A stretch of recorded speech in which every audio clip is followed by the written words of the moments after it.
bersikap dulu atau berlebihan kepada orang-orang yang saleh? Dari Umar radhiyallahu anhu ia berkata, aku mendengar Rasulullah shallallahu alaihi wasallam bersabda, janganlah kamu memujiku berlebihan sebagaimana orang-orang Nasrani berlebihan terhadap Isa putra Maryam.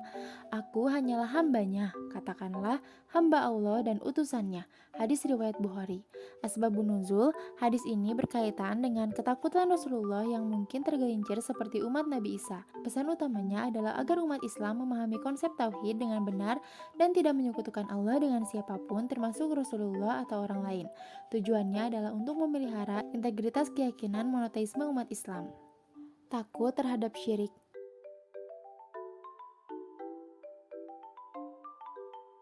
Dari Mahmud bin Labid ia berkata, Rasulullah Shallallahu Alaihi Wasallam bersabda, sesungguhnya yang paling aku takuti menimpa kamu adalah syirik kecil. Para sahabat bertanya, wahai Rasulullah, apa syirik kecil itu? Beliau menjawab, riya, yakni beramal agar dipuji manusia. Sesungguhnya Allah akan berfirman pada hari manusia dibalas dengan amalnya. Pergilah kamu kepada orang-orang yang kamu riya, kepada mereka dengan amalmu di dunia. Lihatlah apakah kamu mendapatkan balasan dari mereka. Hadis ini muncul sebagai peringatan penting dari Rasulullah tentang salah satu bentuk syirik yang lebih kecil sangat berbahaya, yaitu riya atau beribadah agar dipuji manusia.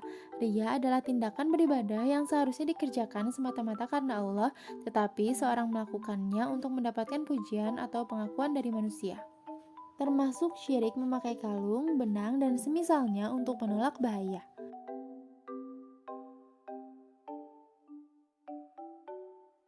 Dari Uqbah bin Amir al-Jauhani bahwa Rasulullah Shallallahu Alaihi Wasallam pernah didatangi oleh sekelompok orang, lalu beliau membaiat 9 orangnya dan tidak membaiat seseorang.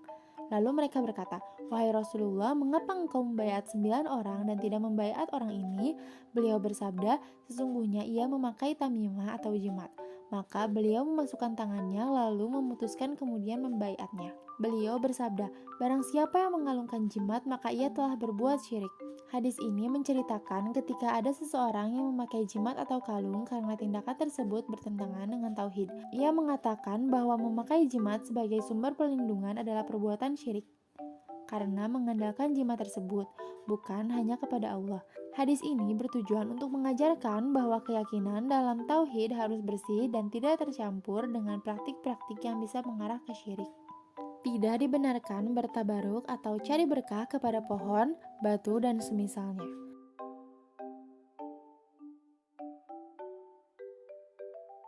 Dari Abu Waqid al-Laitsi bahwa Rasulullah Shallallahu Alaihi Wasallam ketika keluar menuju Hunain melewati sebuah pohon milik kaum musyrikin yang bernama Zat Anwat, di mana mereka kaum musyrikin mencantumkan senjata mereka di atasnya untuk cari berkah.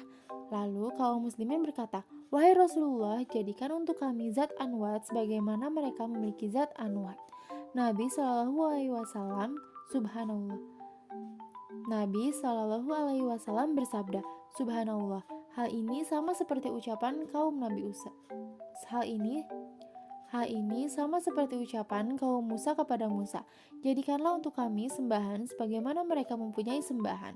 Demi Allah yang jiwaku berada di tangannya, sungguh kamu akan mengikuti jejak-jejak orang sebelum kamu. Hadis ini berasal dari perjalanan menuju pertempuran di Hunain. Para sahabat meminta Rasulullah membuatkan pohon seperti yang dimiliki kaum musyrikin, tetapi beliau menolak dan mengingatkan tentang bahaya persekutuan dengan Allah. Pesan utama hadis ini adalah mempertahankan keyakinan pada keesaan Allah dan menjalani ajaran tauhid yang benar. Tauhid adalah hak Allah yang harus dipenuhi hamba.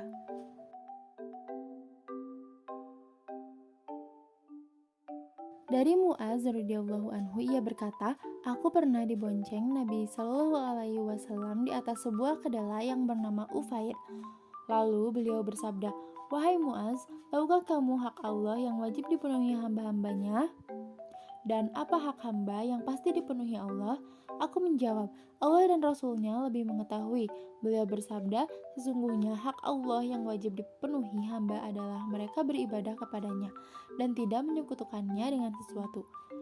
Dan hak hamba yang pasti dipenuhi Allah adalah dia tidak akan mengazab orang yang tidak menyekutukannya dengan sesuatu.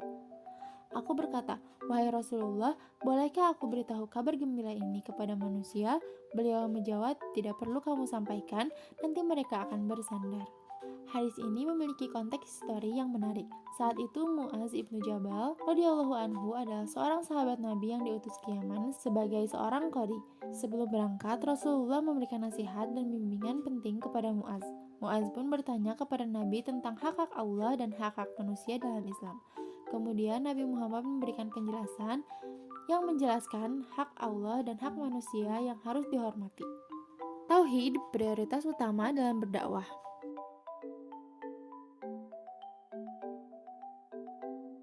Dari Ibnu Abbas radhiyallahu anhuma bahwa Muaz berkata, Rasulullah Shallallahu alaihi wasallam pernah mengutusku ke Yaman.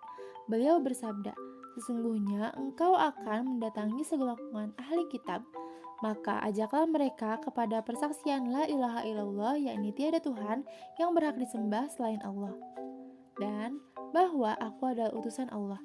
Jika mereka menaatimu dalam hal itu, maka beritahukanlah kepada mereka bahwa Allah mewajibkan kepada mereka salat 5 waktu dalam sehari semalam. Jika mereka menaatimu dalam hal itu, maka beritahukanlah kepada mereka bahwa Allah mewajibkan zakat kepada mereka yang diambil dari orang yang kaya di antara mereka dan diberikan kepada orang yang fakir di antara mereka. Jika mereka menaatimu juga dalam hal itu, maka hindarilah harta pilihan mereka dan berhati-hatilah terhadap doa orang yang terzalimi, karena tidak ada penghalang di antara doanya dengan Allah." Hadis ini muncul dalam konteks dakwah bahwa Rasulullah kepada penduduk Yaman yang pada saat itu sebagian besar adalah orang-orang ahli kitab, Yahudi dan Nasrani.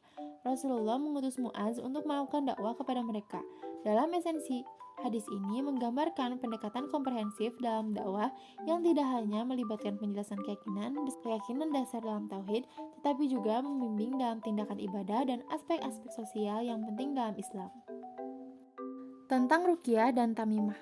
Dari Ibnu Mas'ud radhiyallahu anhu, ia berkata, "Aku mendengar Rasulullah shallallahu alaihi wasallam bersabda, sesungguhnya ruqyah atau mantra-mantra, jimat dan susuk adalah syirik." Hadis ini mengingatkan umat Islam tentang pentingnya menjauhi praktik-praktik syirik seperti kegunaan ruqyah, jimat, dan susuk. Praktik semacam itu bertentangan dengan keyakinan pada keesaan Allah dan merupakan bentuk syirik. Umat Islam seharusnya mengandalkan tawakal kepada Allah sebagai sumber perlindungan dan penawar bencana. Pesan dari hadis ini adalah untuk menghindari praktik-praktik tersebut dan menggantikannya dengan tawakal kepada Allah semata.